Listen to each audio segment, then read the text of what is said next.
The morning air was crisp when Margaret Sullivan pulled into the parking lot of Henderson's auction house. Her hands shook slightly as she turned off the engine of her old Honda. She had never been to an auction before, and the whole thing felt overwhelming. Margaret clutched the worn business card that belonged to her late husband, Robert. Sullivan's Antiques was printed in faded blue letters. The shop had been their dream together, but now it was just hers to run. And honestly, she was struggling. The rent was due next week, and her inventory was getting thin. People in their small Vermont town weren't buying much these days.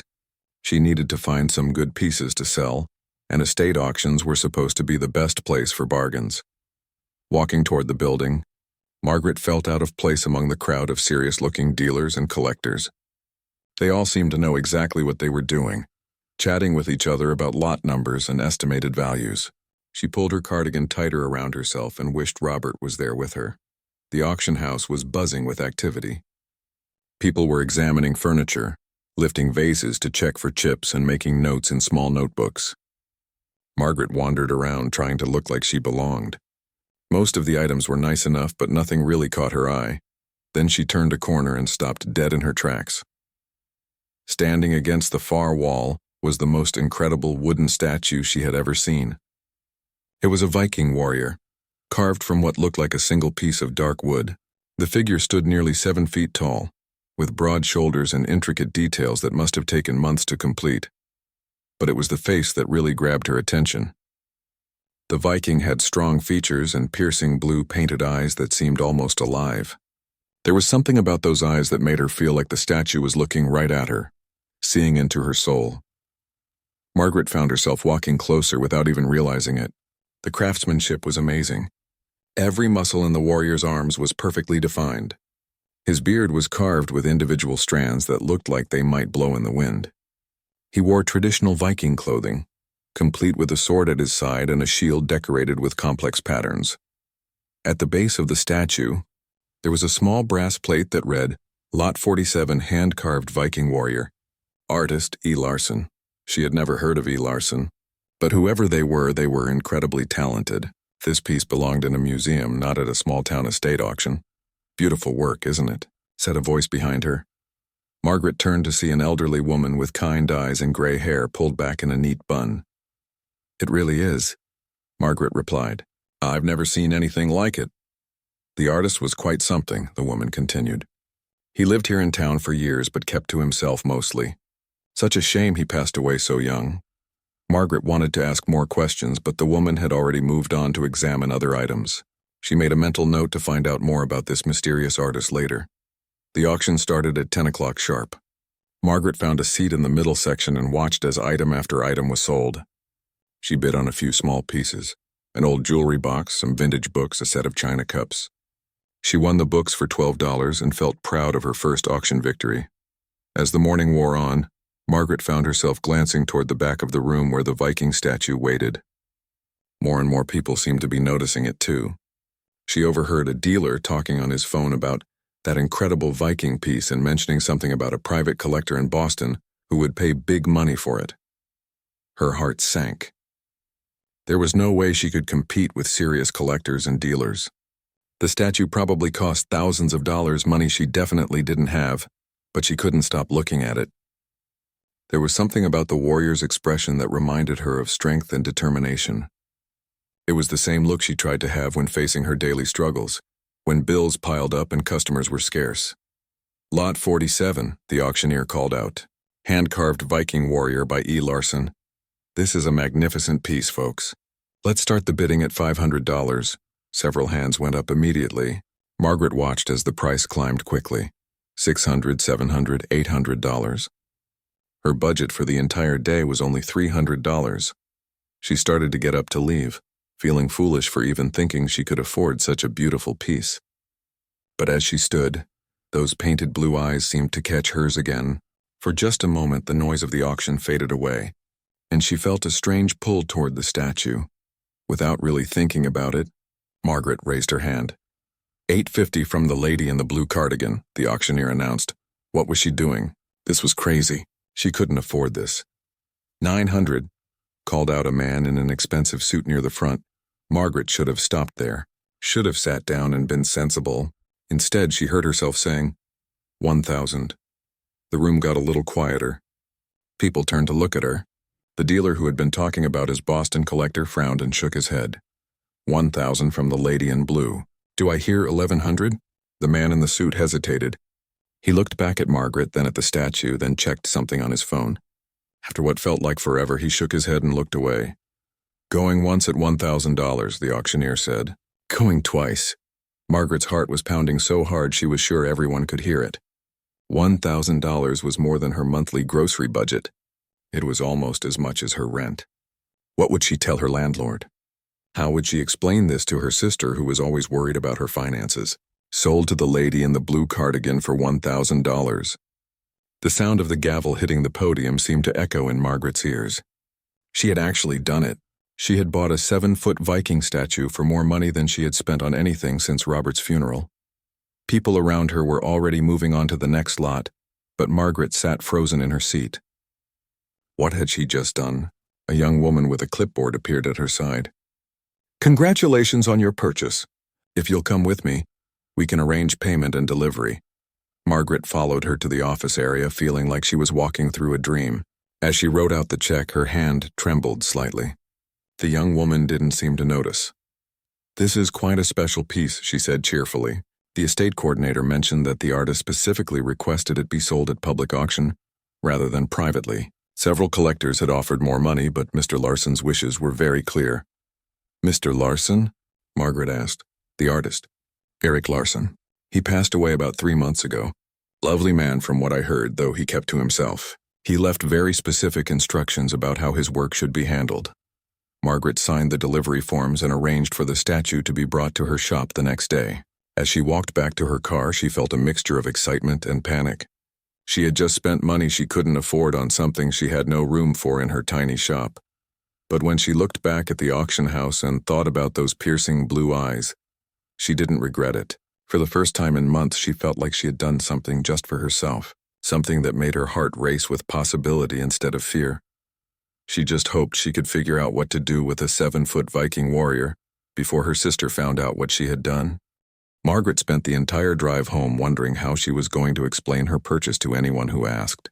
A $1,000 Viking statue wasn't exactly a practical business investment, but every time doubt crept in, she remembered those intense blue eyes and felt that strange pull again. The next morning came too soon. Margaret arrived at her shop early, moving furniture around to make space for her new acquisition. Sullivan's Antiques wasn't very big to begin with, and a 7-foot statue was going to dominate the entire front section. At exactly 9 o'clock, a delivery truck pulled up outside. 2 men struggled to unload the carefully wrapped statue, and Margaret realized for the first time just how massive her purchase really was. "Where do you want this thing, lady?" one of the delivery men asked, breathing heavily. "This has got to weigh at least 200 pounds. They managed to position the Viking near the front window, still wrapped in moving blankets. After the men left, Margaret stood alone with her purchase, suddenly nervous about unwrapping it. What if it looked different in her shop? What if she had made a terrible mistake? Slowly, she pulled away the protective covering. The statue was even more impressive than she remembered. In the natural light from her shop window, the wood grain showed beautiful patterns, and those blue eyes seemed to watch her every movement. Margaret was still staring at the Viking when the bell above her door chimed. Helen Foster, who ran the flower shop next door, peeked inside. "Oh my goodness," Helen gasped. "Margaret, where on earth did you get that beautiful statue?" "I bought it at an auction yesterday," Margaret replied, trying to sound more confident than she felt. "It's from a local artist. It's incredible." "Who made it?" "Someone named Eric Larson. Have you ever heard of him?" Helen's expression changed slightly. She looked at the statue more carefully, then back at Margaret with a strange look in her eyes. "Eric Larson," she repeated softly. "Yes, I knew Eric, such a talented man. It's a shame he passed away so young. You knew him? What was he like?" Helen seemed to choose her words carefully. "He was very private, kept to himself mostly, but he was kind in his own quiet way." She paused, still looking at the statue. "I'm surprised his work ended up at auction. I always thought he would want his pieces to go to someone special." Before Margaret could ask what she meant, Helen glanced at her watch and hurried off to open her own shop. But her reaction stuck with Margaret. There was something she wasn't saying, Something about the way she looked at the statue and then at Margaret.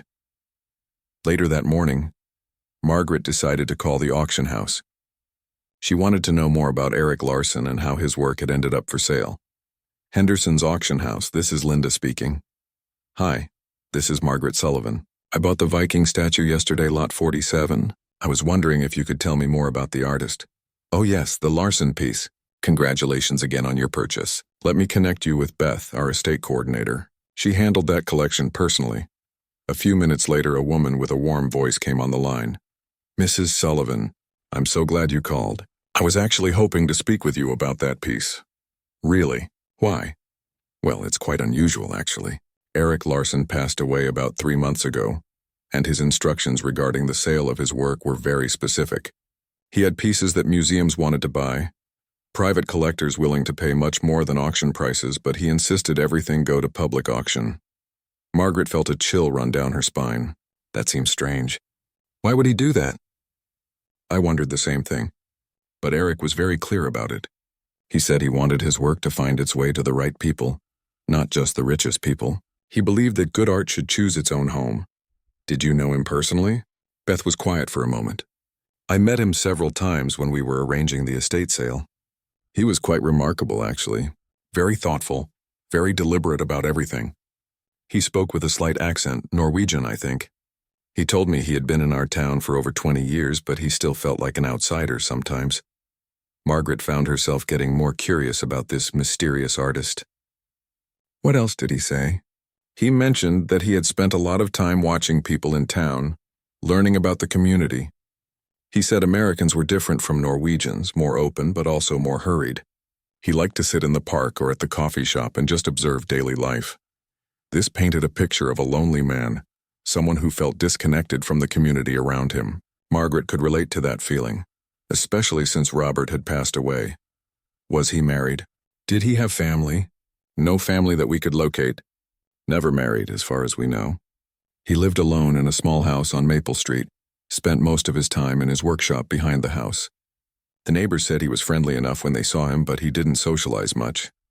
Margaret thanked Beth and hung up, but she couldn't stop thinking about Erik Larson. Here was a man who had created something so beautiful, yet he had lived and died largely unnoticed by his community. It seemed so sad. Over the next few days, customers who came into her shop were fascinated by the Viking statue. Several people asked if it was for sale, and one man offered her $1,500 cash on the spot. Margaret surprised herself by saying no immediately. She couldn't explain it, but the statue wasn't for sale. It belonged in her shop. On Thursday afternoon, Margaret decided to drive by Erik's house on Maple Street. She wasn't sure what she hoped to find, but her curiosity was getting the better of her. The house was small and well-maintained, with a for sale sign in the front yard. The workshop Beth had mentioned was visible behind the main house, a large shed with windows that would have provided good natural light for detailed work. As Margaret sat in her car looking at the property, an elderly man came out of the house next door to check his mailbox. On impulse, she got out and approached him. "Excuse me," she said. "I'm sorry to bother you, but did you know Erik Larson?" The man looked at her with interest. "Erik? Sure, I knew him.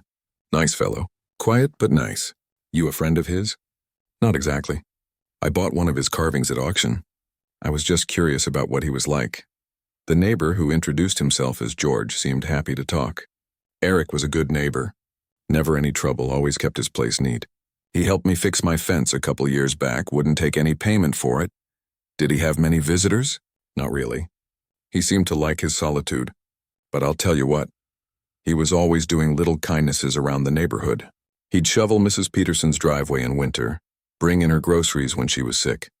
Never made a big deal about it, just quietly helped people. Margaret felt her heart warm toward this man she had never met. It sounds like he was very thoughtful. He was. And talented, too.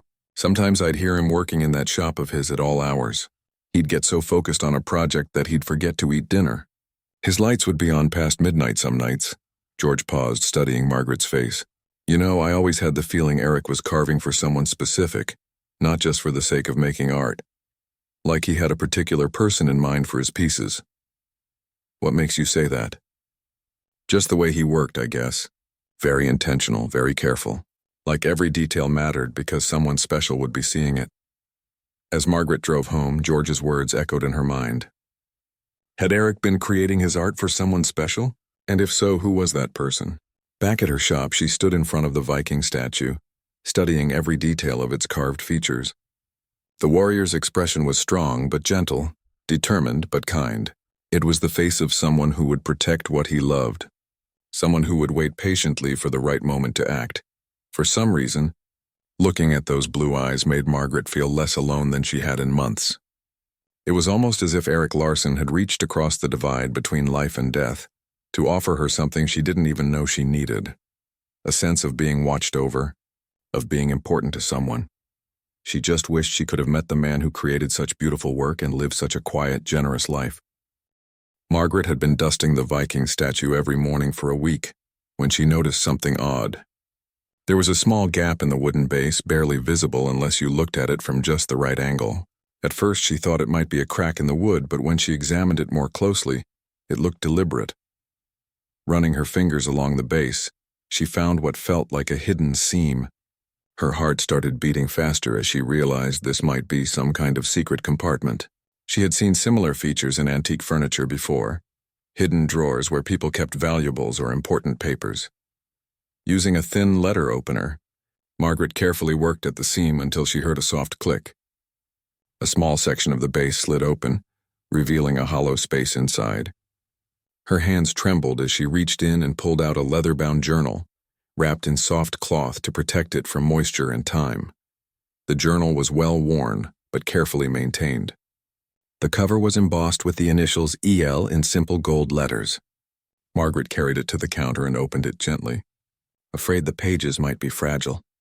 The first entry was dated 3 years ago, written in neat handwriting that showed careful attention to forming each letter.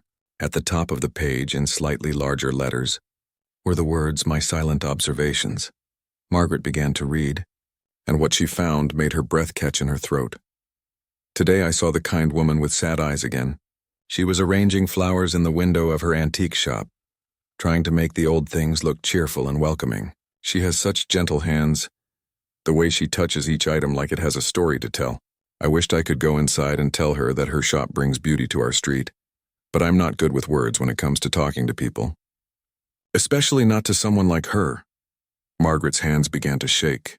The kind woman with sad eyes, could that be her? She flipped through more pages, finding entry after entry that seemed to describe her daily routine with startling accuracy. The woman in the antique shop looked very tired today. I saw her sitting behind the counter with her head in her hands when she thought no one was looking. I wanted to bring her coffee or soup, something to help, but I do not know how to approach someone like that. She seems so proper, so American. I am just an old Norwegian man who talks to wood better than people. Margaret felt tears starting to form in her eyes. She remembered that day Eric had written about. It was right after Robert's doctor had given them the news that the cancer had spread.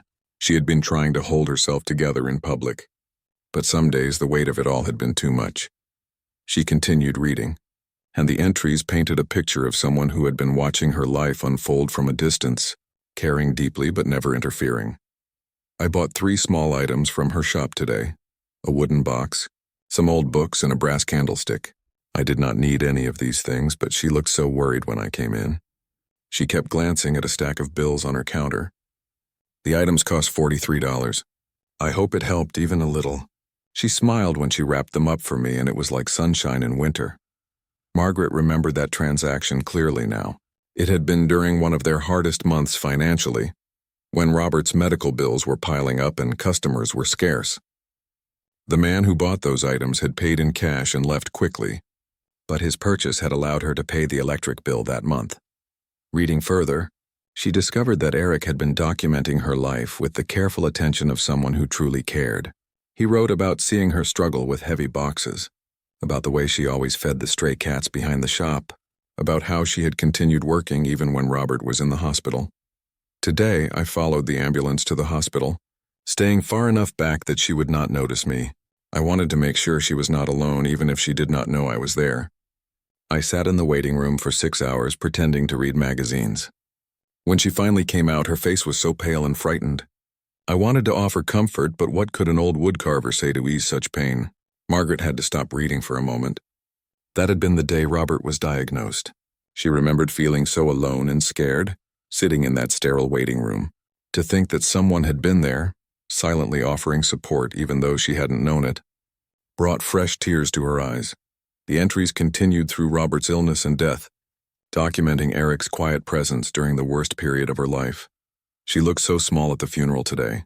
I sat in the back row, hoping to blend in with the other mourners.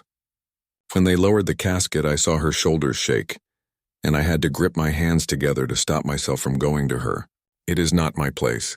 I am just a stranger who has watched her from afar. But if I could take some of her pain into myself, I would do it gladly. Margaret sobbed as she read this. She had felt so abandoned that day, despite being surrounded by friends and family. Robert's relatives had been kind but distant, and her own family lived too far away to provide daily support. To know that someone had been there, someone who had cared enough to attend Robert's funeral just to make sure she wasn't completely alone, was overwhelming. But it was the entries from after Robert's death that really broke her heart. It has been 2 months since the funeral, and she is struggling. I can see it in the way she moves, like she is carrying a heavy weight. Her shop stays closed some days now. I drive by in the evening and see lights on in the apartment above, but no movement downstairs. I have been buying groceries and leaving them by her back door at night. I hope she thinks they are from a neighbor or friend. She needs to eat, even if she does not feel like cooking. Margaret gasped. The mysterious grocery deliveries that had appeared during her darkest days, that had been Eric? She had assumed they were from her sister or one of Robert's cousins.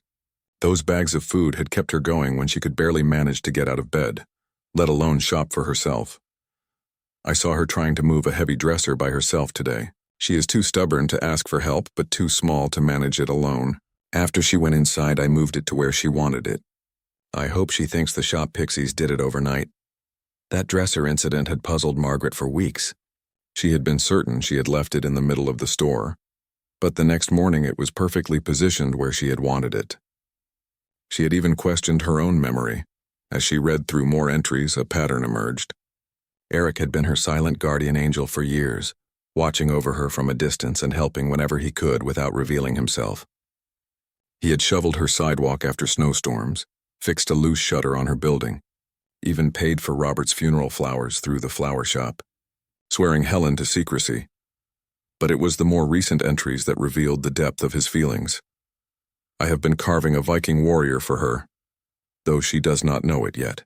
Vikings were protectors, fighters who defended what they loved. I want to create something that shows her strength, her resilience. She has faced so much pain and kept going. She deserves to see herself as the warrior she truly is. Margaret looked up at the statue towering over her shop. He had been carving it for her specifically, not as a general piece of art, but as a tribute to her strength. Every detail, every careful stroke of his tools had been done with her in mind. The final entries were the most heartbreaking. I have decided to introduce myself properly.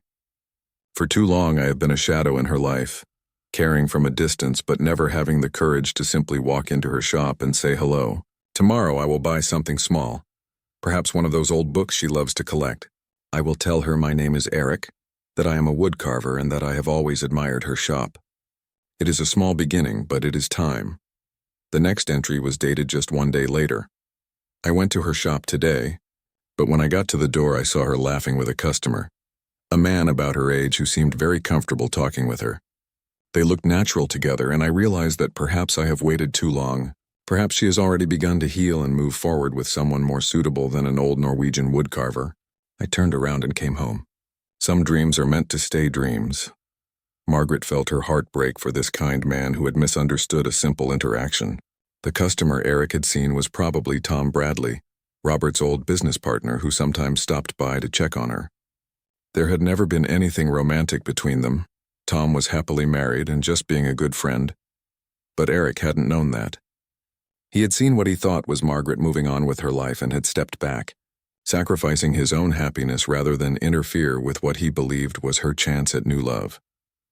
The journal's final entry was written just 1 week before Eric's death. The Viking is finished. He stands 7 feet tall and has the eyes of a protector, someone who would guard what he loves with his life.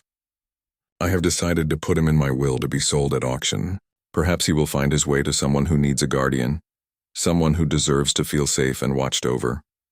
If I cannot be her protector in life, perhaps my art can serve that purpose after I am gone. Margaret closed the journal and looked up at the Viking statue through her tears, those blue eyes that had seemed so familiar, so comforting. They were Eric's eyes looking at her with all the love he had never been.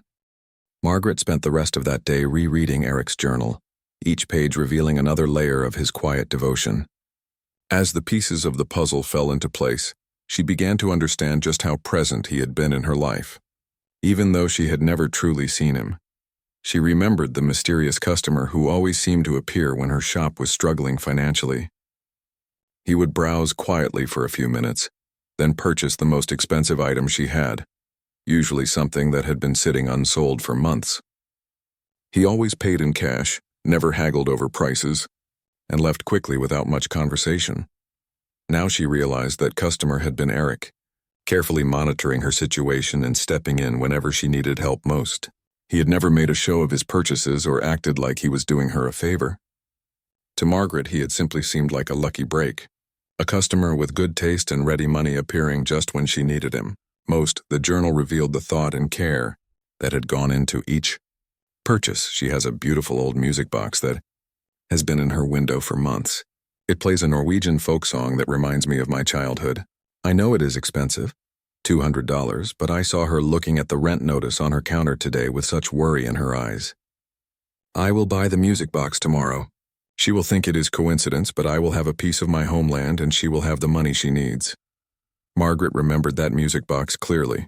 She had inherited it from an elderly customer's estate and had priced it high because of its intricate craftsmanship and beautiful melody. When the quiet man with the slight accent bought it without hesitation, she had been so relieved.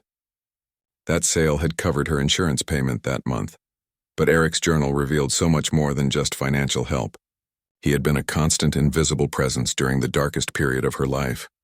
I drove past the hospital again tonight. Her car is still in the parking lot, which means she is staying with him through another difficult night.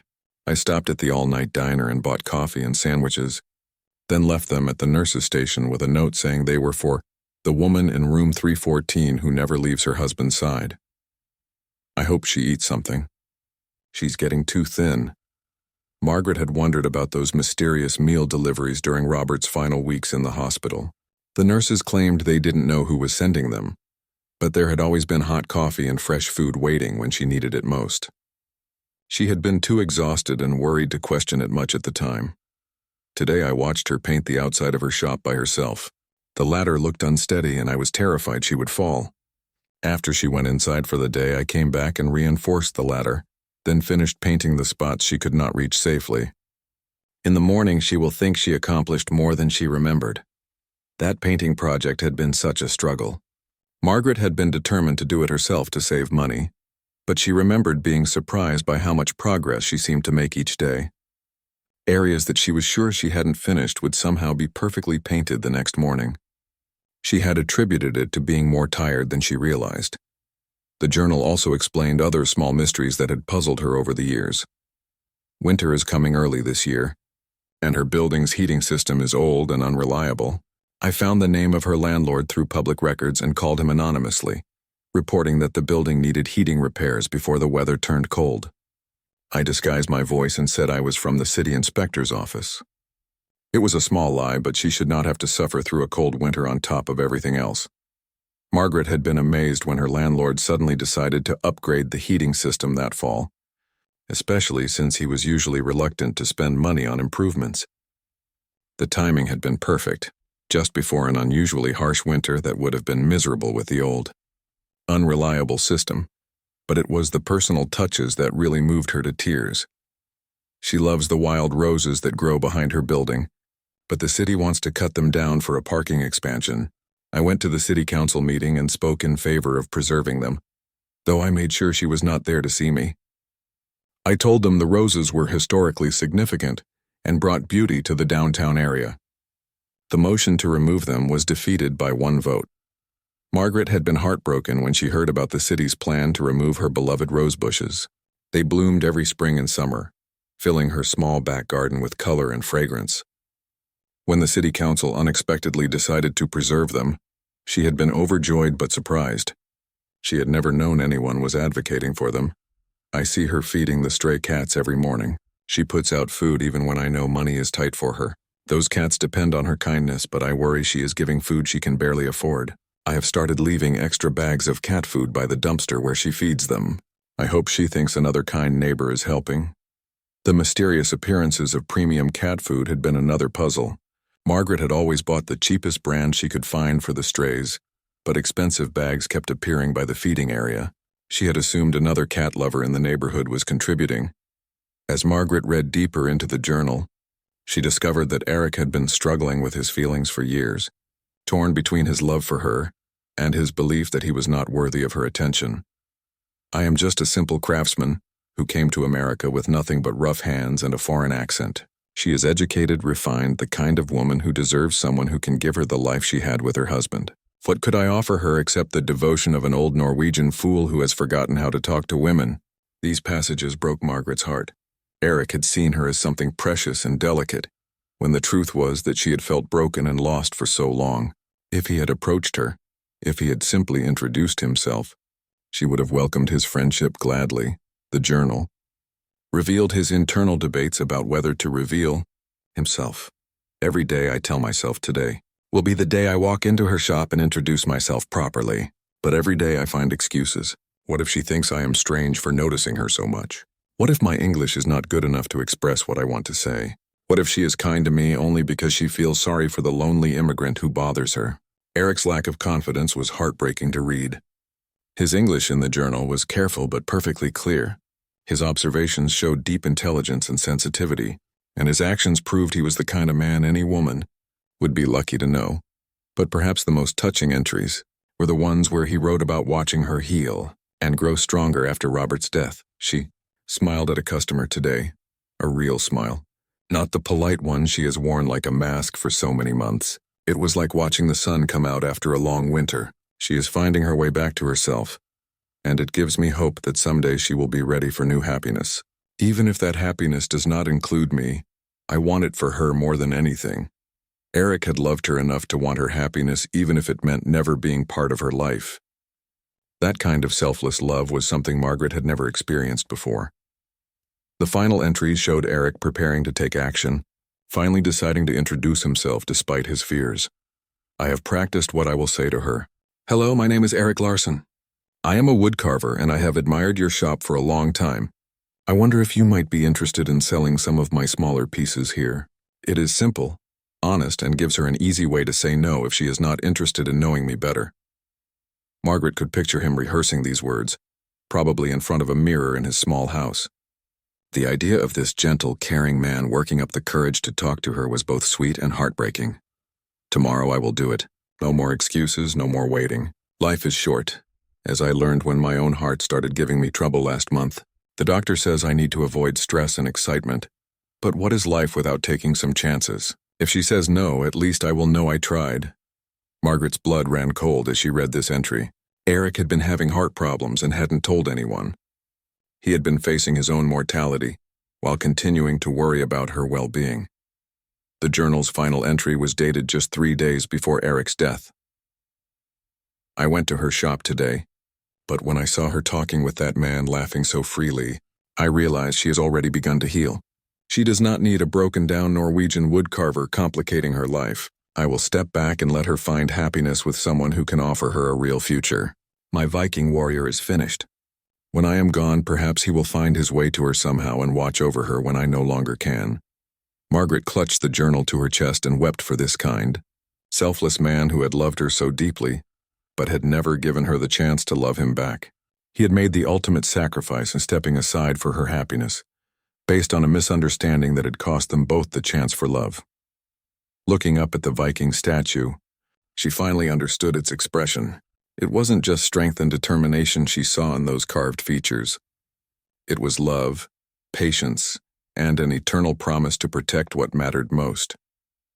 Eric Larson had been her guardian angel in life, and now his final creation would continue watching over her in death. Armed with the knowledge from Eric's journal, Margaret decided she needed to learn more about the man who had loved her from afar. She started with Helen from the flower shop next door, the woman who had reacted so strangely when Margaret first mentioned Eric's name. The next morning, Margaret found Helen arranging fresh daisies in her front window display. "Helen, can I ask you something about Eric Larson?" Helen's hands paused in their work and she glanced around nervously before motioning Margaret inside her shop. "I wondered when you would come asking about him," Helen said quietly, locking the door behind them and flipping her sign to closed. "Sit down, dear. There's quite a lot you should know." Margaret settled into a small chair near the back of the flower shop, surrounded by the sweet scent of fresh blooms. "You knew about his feelings for me, didn't you?" Margaret asked. Helen nodded sadly. "Oh, honey, half the town knew. Eric wasn't as invisible as he thought he was. But he made us all promise never to say anything. He was terrified that if you found out you would feel uncomfortable or obligated to be kind to him out of pity." "How long did you know?" "About 3 years, I'd say. Eric started coming in here regularly, always ordering the exact flowers that would look best in your shop window. Lilacs in spring, sunflowers in summer, mums in fall. He knew your favorite colors, knew which arrangements would complement your antiques." Margaret felt her heart clench. Those beautiful flower arrangements that had appeared in her window boxes over the years, arrangements she had assumed Helen was giving her as a friendly gesture, had actually been gifts from Eric. "He paid for all of them?" she asked. "Every single one, and not just the ones for your shop. Remember all those gorgeous funeral arrangements at Robert's service? The ones with no cards attached? Those were from Eric too.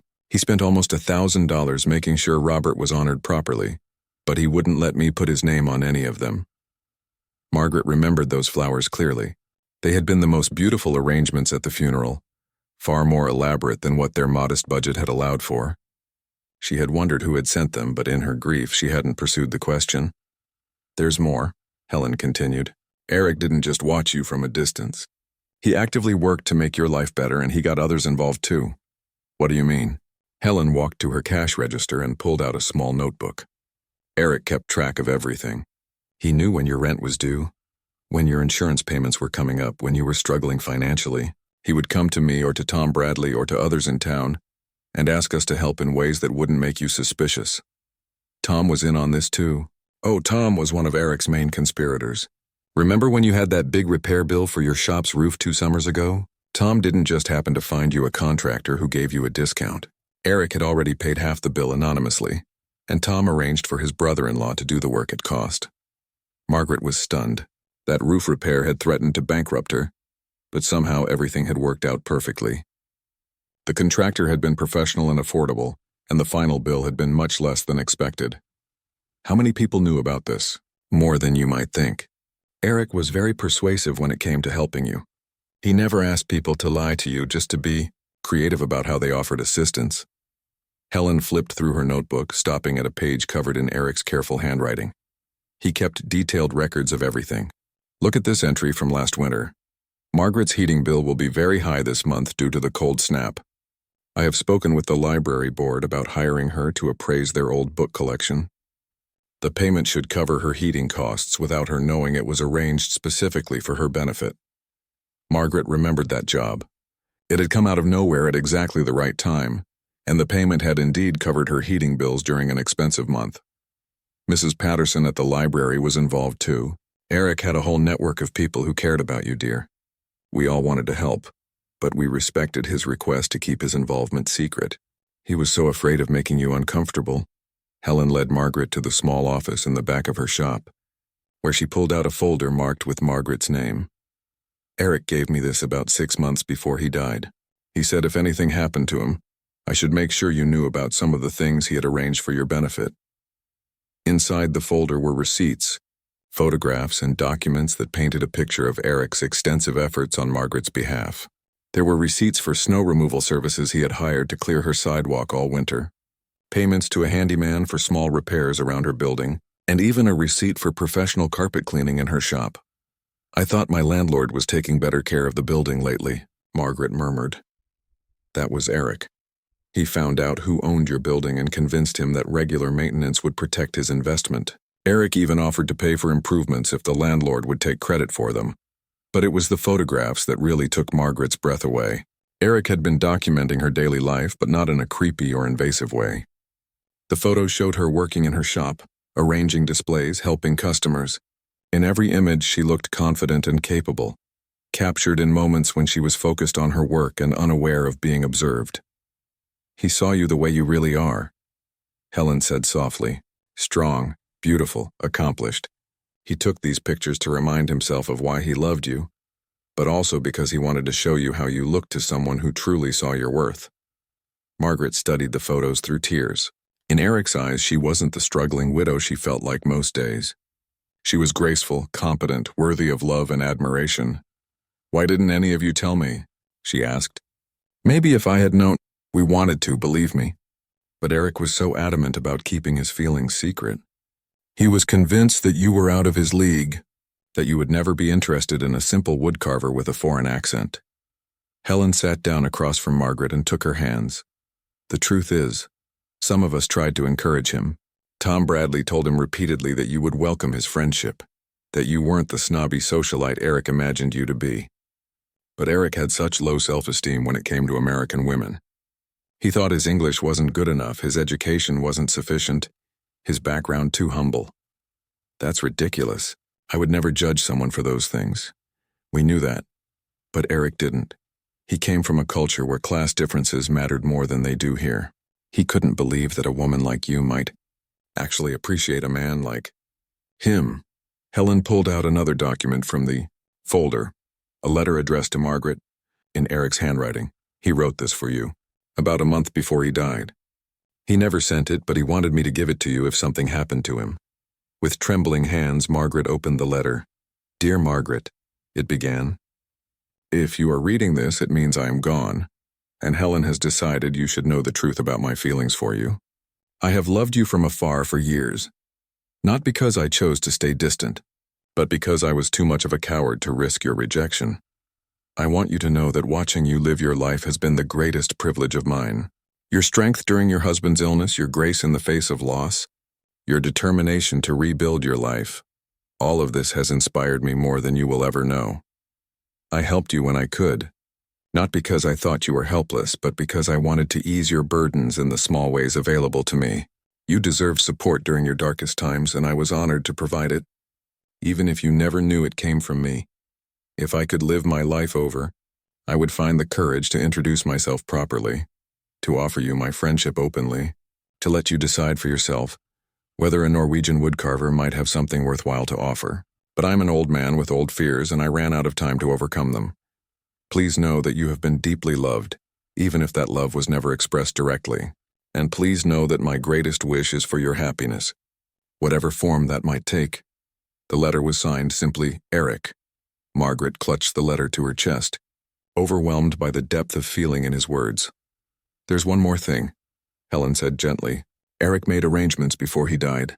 There's a trust fund he set up for maintenance of your building. Your landlord doesn't know where the money comes from, just that there's an account that covers any repairs or improvements you might need. Eric wanted to make sure you would never have to worry about your living situation." Margaret looked up in shock. "He set up a trust fund for me, a substantial one. Eric lived very simply and saved most of his money. He had no family to leave it to, so he arranged for it to be used for your benefit and for various charities in town. The lawyer handling it has instructions to keep the source anonymous, but I thought you should know." As Margaret sat surrounded by evidence of Eric's love and generosity, she felt overwhelmed by gratitude and grief. This kind, thoughtful man had spent years loving her silently, working to improve her life in countless ways, asking for nothing in return, and she had never even known his name until after he was gone. "I wish I could thank him," she whispered. Helen smiled sadly. "Oh, honey, you already have." After her conversation with Helen, Margaret couldn't stop thinking about Eric's workshop. Beth from the auction house had mentioned that it was behind his house on Maple Street, and Margaret found herself driving by the property again and again, curious about the space where he had created such beautiful art. Finally, she worked up the courage to contact the estate lawyer to ask if she could visit the workshop. To her surprise, she learned that Eric had left specific instructions about his workspace. "Actually, Mrs. Sullivan," the lawyer said over the phone, "Mr. Larson left the workshop and all its contents to whoever purchased his Viking statue. We've been trying to reach you to arrange a visit." Margaret's heart stopped. "He left the workshop to me?" "Along with all his tools, unfinished projects, and materials. He was very specific about this in his will. He said whoever bought the Viking would be someone who appreciated his work and might want to continue his legacy. 2 days later, Margaret stood in front of Eric's workshop with a key in her trembling hand. The building was larger than it had appeared from the street, with wide windows that would have provided excellent natural light for detailed carving work. As she opened the door, the scent of wood shavings and linseed oil enveloped her. The workshop was immaculately organized, with tools arranged precisely on pegboards and workbenches cleared of debris. Even months after Eric's death, the space felt alive with creative energy. But it was what she found on the workbenches that took her breath away. Scattered throughout the workshop were dozens of small carvings, each one depicting something from Margaret's daily life. There was a tiny wooden replica of her shop's front window, complete with miniature antiques visible inside, a small carving of the oak tree she sat under during her lunch breaks, a perfect wooden reproduction of the old brass cash register she used in her store. Each piece was incredibly detailed and lovingly crafted, as if Eric had been creating a miniature world centered around her existence. On the main workbench, Margaret found something that made her gasp. It was a chess set, but not an ordinary one.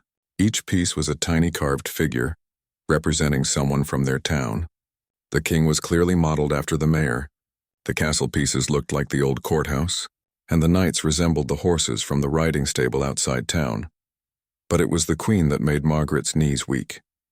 The figure was unmistakably her, the same hairstyle, the same gentle expression, even the same cardigan she wore almost every day. The carving was so lifelike that it seemed like a tiny version of herself might speak at any moment. Opposite the queen, the enemy king bore a striking resemblance to Robert. But this wasn't threatening or ominous. Robert's piece was carved with respect and dignity, positioned as a worthy opponent, rather than a rival. Margaret realized that Eric had been working through his feelings about her marriage through his art. He had seen Robert as a good man who deserved Margaret's love, not as someone to resent or replace. Even in his private artistic space, Eric had maintained his respect for her late husband. On a shelf near the window, she discovered a collection of small birds, each one carved to match the species that visited the feeder outside her shop. Cardinals, blue jays, chickadees, finches, every bird she had ever mentioned enjoying was represented in perfect detail. But it was what she found in the back corner of the workshop that really broke her heart. On a special easel sat an unfinished carving of 2 figures sitting together on a bench. One figure was clearly Margaret, recognizable by the careful attention to her features and posture. The other figure was taller, broader, with the kind of strong hands that came from years of working with wood. At the base of the carving, Eric had sketched out plans for additional details. Tiny flowers around the bench, birds in nearby trees, even a small dog lying at their feet. It was meant to be a scene of peaceful companionship. 2 people who had found comfort in each other's presence. A note was attached to the easel in Eric's careful handwriting. "Someday I will find the courage." Margaret touched the unfinished figures with trembling fingers. This had been Eric's dream, not some grand romantic fantasy, but simply the hope of sitting quietly with her, sharing the kind of comfortable silence that comes with true understanding. She explored more of the workshop, finding evidence of Eric's artistic evolution over the years.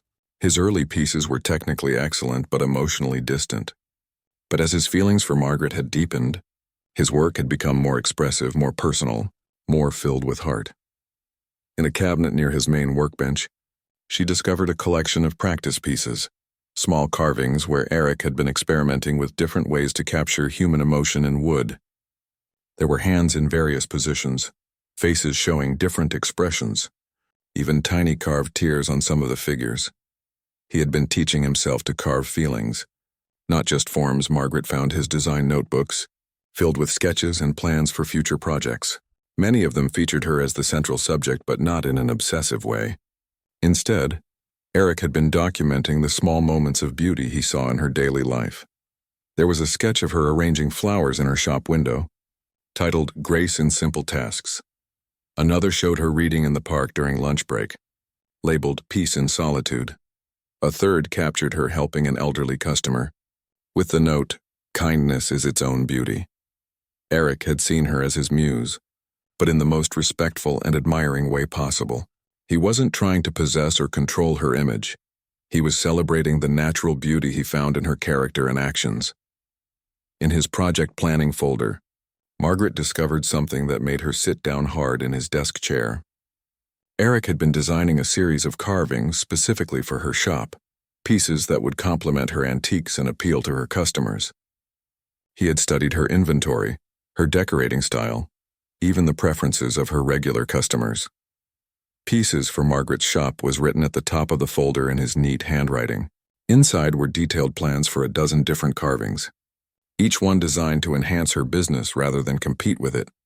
He had wanted to help her succeed, even if it meant revealing his identity and risking rejection. But perhaps the most touching discovery was a small wooden box hidden in the bottom drawer of his desk. Inside were dozens of small wooden hearts, each one no bigger than a coin, each one carved with incredible precision and care. A note in the box explained their purpose. One heart for each day I have loved her. When I finally find the courage to speak to her, I will give her this box and tell her that my heart has belonged to her for this many days. Margaret counted the hearts with tears streaming down her face. There were 847 of them, over 2 years' worth of tiny wooden declarations of love that Eric had carved during quiet evening hours. He had been preparing for the day when he would finally reveal his feelings, creating this physical representation of the depth and consistency of his love. Each heart was slightly different, showing that he had carved them individually rather than making them in batches. Some hearts were carved from different types of wood: oak, maple, cherry, pine, as if Eric had been experimenting with different ways to express the same emotion. Others had tiny details carved into them: initials, dates, even microscopic flowers or birds. Margaret realized that these hearts represented not just his love for her, but his hope for their future together. He had been preparing a gift that would show her exactly how long and how deeply he had cared, trusting that someday he would be brave enough to share it with her. In the very bottom of the box, underneath all the wooden hearts, was one final note. If you are reading this and I am gone, please know that these hearts represent the happiest days of my life. Not because you loved me back, but because I was privileged to love you. That was gift enough for one lifetime. Margaret clutched the box of hearts to her chest and sobbed for the gentle man who had loved her so completely and asked for so little in return. Eric Larson had spent the last years of his life creating a secret shrine to his feelings for her, preparing for a conversation that would never happen, carving his love into wood because he couldn't find the words to speak it aloud. Looking around his workshop at all the evidence of his devotion, Margaret felt the full weight of what they had both lost. Not just his life, but their chance to discover what might have grown between them if fear hadn't kept them apart. Eric had been ready to love her openly. He had just run out of time to find his courage.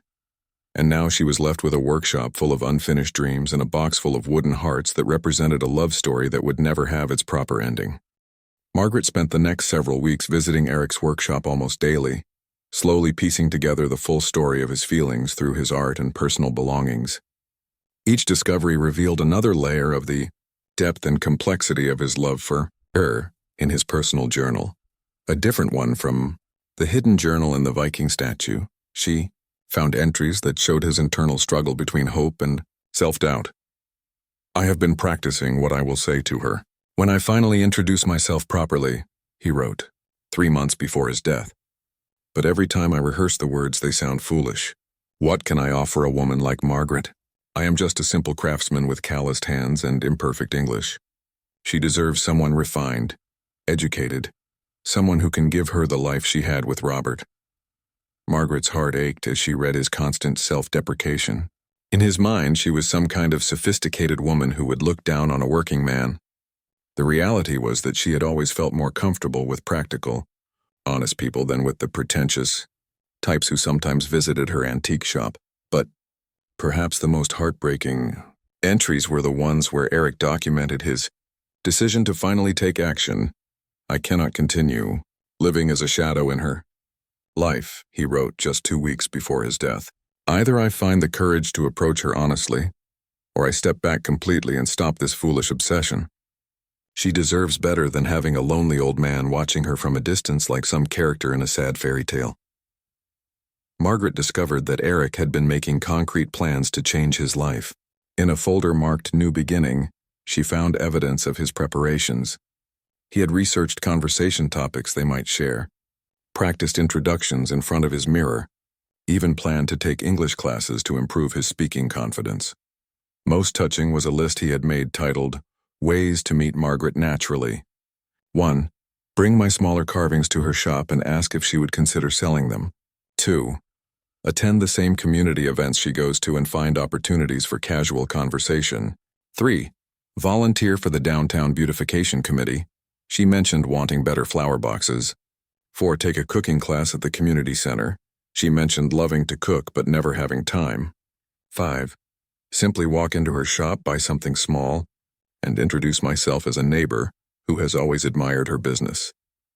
Each item on the list showed Eric's careful observation of her interests and his desire to connect with her through shared activities rather than grand romantic gestures. He wasn't trying to sweep her off her feet. He just wanted to be part of her world in an honest, natural way. Margaret found draft letters that Eric had written but never sent, each one attempting to find the right words to express his feelings without overwhelming her.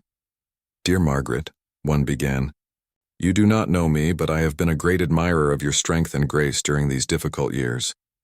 I am Eric Larson, a woodcarver who lives on Maple Street.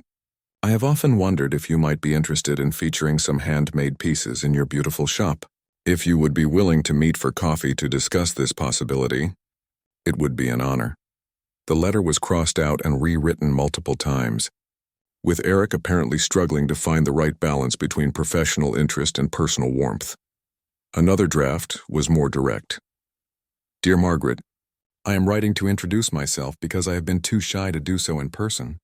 My name is Eric Larson, and I have lived in this town for 20 years. I have watched you rebuild your life after your husband's death with such courage and determination.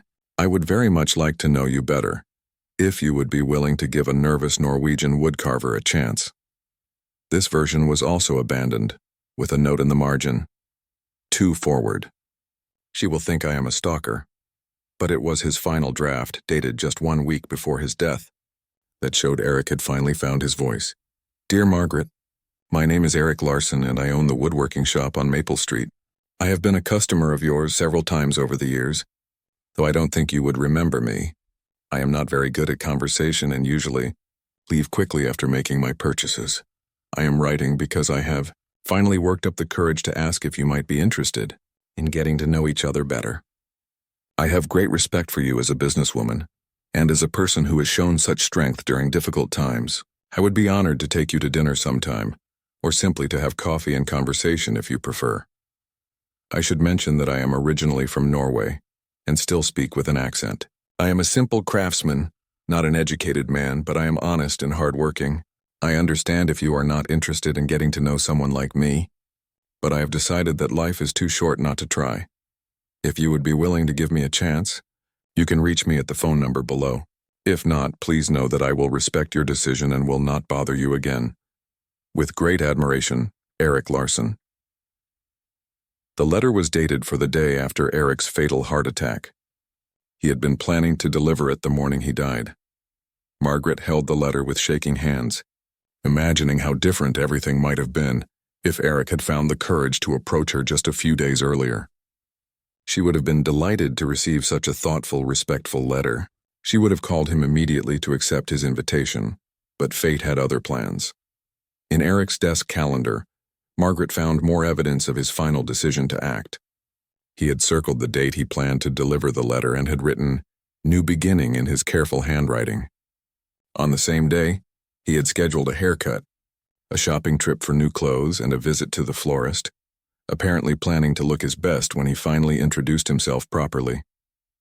The entry for the day he died was heartbreaking in its simplicity. Tell Margaret how I feel. Finally. Margaret discovered that Eric had been dealing with heart problems for several months before his death, but had hidden his condition from everyone in town. Medical bills in his desk showed regular visits to a cardiologist in the next town over, and a prescription for heart medication that he had been taking for almost a year. His doctor had apparently warned him to avoid stress and excitement, But Eric had been more concerned about finally expressing his feelings than protecting his health. In a letter to his doctor, Eric had written, "I understand the risks, but I cannot continue living without taking this chance. I would rather die trying to find love than live safely in loneliness." The doctor's response, found in the same file, urged Eric to wait until his condition was more stable before making any major life changes. But Eric had apparently decided that he had waited long enough. Margaret realized that Eric's heart attack might have been triggered by the stress of finally working up the courage to approach her. In trying to overcome his fears and declare his love, he had literally died of a broken heart, not from rejection, but from the overwhelming effort of trying to heal it. The cruel irony was that his fears had been completely unfounded. Margaret would have welcomed his friendship gladly. She had been lonely too, struggling to rebuild her life after Robert's death. A kind, thoughtful man like Eric would have been exactly what she needed. But Eric had never known that. He had died believing that she was out of his reach, that he was unworthy of her attention, that his feelings would be unwelcome. In his final journal entry, written the night before he died, Eric had summarized his decision. "Tomorrow I will either begin the happiest chapter of my life or face the disappointment I have been avoiding for so long. Either way, I will finally know the truth. I cannot live any longer in this limbo of possibility and fear. If Margaret says no, I will accept it gracefully and be grateful for the years I have been privileged to love her from afar. If she says yes, I will spend whatever time I have left showing her how deeply a simple man can love. I am not afraid of her answer anymore. I am only afraid of not asking the question." Margaret closed the journal and sat in Eric's workshop chair, surrounded by the evidence of his love and his courage. He had finally overcome his fears, had finally decided to reach for happiness, had finally chosen hope over safety. But he had run out of time just when he was ready to truly live. The tragedy wasn't just that he had died before expressing his feelings. It was that he had died just as he was becoming the man he had always wanted to be, brave enough to risk everything for love, confident enough to believe he might be worthy of happiness. Eric Larson had died on the verge of his own transformation, leaving behind a workshop full of dreams and a woman who would have loved him back if she had only known he existed. Margaret wept for the conversation they would never have, the love story that had ended before it could begin, and the gentle man who had found his courage just one day too late. 6 months after discovering Eric's journal and exploring his workshop, Margaret had transformed not only her antique shop, but her entire understanding of love and loss. She had moved the Viking statue to a place of honor in the center of her store, and around it, she had created a beautiful display of Eric's smaller works. The Eric Larson Memorial Collection had become the most popular attraction in her shop. Customers were drawn to the intricate craftsmanship and the obvious love that had gone into each piece. Margaret had learned to talk about Eric's work with pride and affection, sharing stories of his talent and kindness without revealing the more personal aspects of their connection. She had also started taking wood carving classes at the community center, using Eric's tools and following techniques she had found in his instruction books. Her hands were learning the same motions his had mastered, feeling the grain of the wood the way he had felt it, understanding through touch what had drawn him to this ancient craft. "You're getting quite good at this," said William Chen, the elderly man who ran the wood carving class. "Your technique reminds me of old-world craftsmanship. Very precise, very patient." Margaret smiled as she worked on her current project, a small bird similar to the ones Eric had carved. "I had a good teacher, even though I never met him." She had told the class that she was learning from books and tools left by a deceased local artist, but not the full story of her connection to Eric. Some secrets were still too precious to share with strangers. But it was on a quiet Tuesday afternoon, while she was organizing Eric's workshop for the 100th time, that Margaret made her most significant discovery. She had been moving some of his larger pieces to make room for her own practice area when she noticed something odd about the base of his workbench. Like the Viking statue, there appeared to be a hidden compartment, cleverly concealed in the design.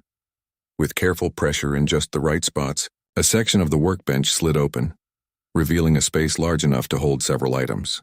Inside, Margaret found a wooden box she had never seen before, along with an envelope marked, "For the caretaker of my heart." The box was beautifully crafted, with intricate Celtic designs carved into its lid. When Margaret opened it, she discovered a sophisticated mechanical music box, the kind that played a full melody rather than just a simple tune. But it was the song that made her gasp. The melody was one she recognized from childhood, a Norwegian folk song her grandmother used to hum while cooking. Margaret had mentioned this memory to Helen at the flower shop months ago, while talking about the music box Eric had purchased from her store. Somehow, Eric had learned about this connection and had created a music box that played her grandmother's song. But the music box held one more surprise. As the melody played, a small compartment in the lid opened automatically, revealing a tiny carved figure of two people dancing. The male figure was clearly Eric, recognizable by his strong hands and kind expression. The female figure wore a flowing dress and had Margaret's distinctive profile. It was Eric's vision of their future together, not grand or dramatic, but simple and joyful. Two people who had found each other, dancing to a song that connected past and present, loneliness and love. The envelope contained a letter dated just 3 days before Eric's death. To whoever opens this box, and I believe in my heart it will be Margaret, though I may not have the courage to give it to her directly. This music box represents everything I have wanted to say but could never find the words for. The song is one that Margaret once mentioned loving as a child, though she probably does not remember telling me this. I overheard her describing it to Helen Foster while I was delivering flowers to the shop next door. If you are reading this, Margaret, it means either I have finally found the courage to reveal my feelings, or I have died before I could do so. Either way, I want you to know that loving you has been the greatest privilege of my life. I do not expect you to love me back. How could you? I am just a simple man who has watched you from afar and marveled at your strength. But I want you to know that you have been deeply, completely, and respectfully loved. The dancing figures in this music box represent my hope, not my expectation. I dream of a day when we might dance together, but I understand that dreams do not always come true. If that day never comes, please know that the dream itself has sustained me through many lonely evenings. I have spent 3 years learning everything I could about you. Your favorite flowers, your grandmother's lullabies, your struggles and triumphs. Not because I wanted to invade your privacy, but because I wanted to love you properly, completely, in all the ways you deserve to be loved. If I am gone and you are reading this, please do not feel guilty that we never met properly. You gave me more happiness than you could ever know simply by being yourself, by living your life with such grace and determination. Watching you heal after Robert's death, seeing you rebuild your strength day by day, that was a privilege I will treasure for whatever time remains to me. But if I am still alive when you find this letter, and if you could find it in your heart to give a nervous Norwegian woodcarver a chance, you will make me the happiest man who ever lived. There is one more thing hidden in this workshop, something I have been working on for you specifically. Behind the largest cabinet you will find a loose board in the wall. Remove it, and you will discover my final gift to you. With all my love, whether you can accept it or not. Eric Larson P.S. The music box has a secret. Wind it fully and press the small flower carved on the back. It will reveal something I have been too shy to say in words. Margaret's hands shook as she followed Eric's instructions. She wound the music box completely and found the tiny carved flower on its back. When she pressed it, the music slowed and a new compartment opened, revealing a small scroll of paper. Unrolling it, she found one final message in Eric's careful handwriting. You are not just loved. You are home to my heart. Tears blurring her vision, Margaret made her way to the large cabinet Eric had mentioned. Sure enough, behind it was a loose board that came away easily when she pulled on it. Inside the hidden space was something that took her breath away. It was a wooden sculpture of a small house, but not just any house. It was a perfect replica of her antique shop, complete with tiny furniture visible through miniature windows. But this version of her shop had been expanded, with a workshop attached to one side and a small garden behind it. On the tiny front door was a sign that read, Sullivan and Larson Antiques and Fine Woodwork. Eric had been dreaming not just of knowing her, but of building a life with her. In his imagination, they would combine their businesses, their skills, their lives. He had seen a future where her eye for antiques and his craftsmanship would complement each other perfectly. The level of detail in the model was extraordinary. There were tiny carved customers browsing miniature antiques, small birds in the garden, even a microscopic version of the Viking statue in the shop's front window. It was Eric's complete vision of the life they might have shared, but it was what she found in the model's tiny workshop that finally broke her completely.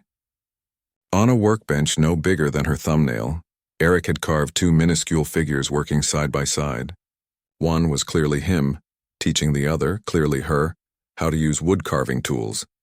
He had imagined teaching her his craft, sharing his passion with the woman he loved. In Eric's dreams, Margaret wasn't just someone to be loved from afar. She was a partner, a student, a collaborator. He had seen her potential even when she couldn't see it herself. Margaret carried the model house back to her own shop and placed it next to the Viking statue.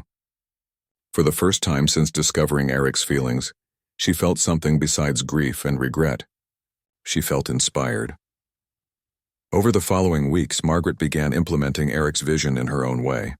She couldn't bring him back, but she could honor his dreams by making some of them reality. She started featuring Eric's work more prominently in her shop, telling customers the story of the talented local craftsman who had died too young. She began offering wood-carving workshops in the space behind her shop, using Eric's tools and techniques to teach others the craft he had mastered. Most importantly, she started a scholarship program at the local high school for students interested in traditional crafts. She funded it using money from the trust Eric had secretly established for her, creating something that would help young people discover the same passion for craftsmanship that had driven Eric's life. At the scholarship program's first award ceremony, Margaret stood before a crowd of students, parents, and community members, holding the small model house Eric had created. This scholarship is named for Eric Larson, a craftsman who believed that good work comes from the heart, she said. Eric understood that when we create something with our hands, we put a piece of our soul into it. He wanted young people to discover that joy for themselves. She paused, looking out at the audience, many of whom she now knew had been part of Eric's secret network of support for her. Eric also understood that the most beautiful art comes from love, love for the craft, love for the community, and love for the people who will eventually treasure what we create. He carved his love into every piece he made, and that love continues to touch people even though he is gone.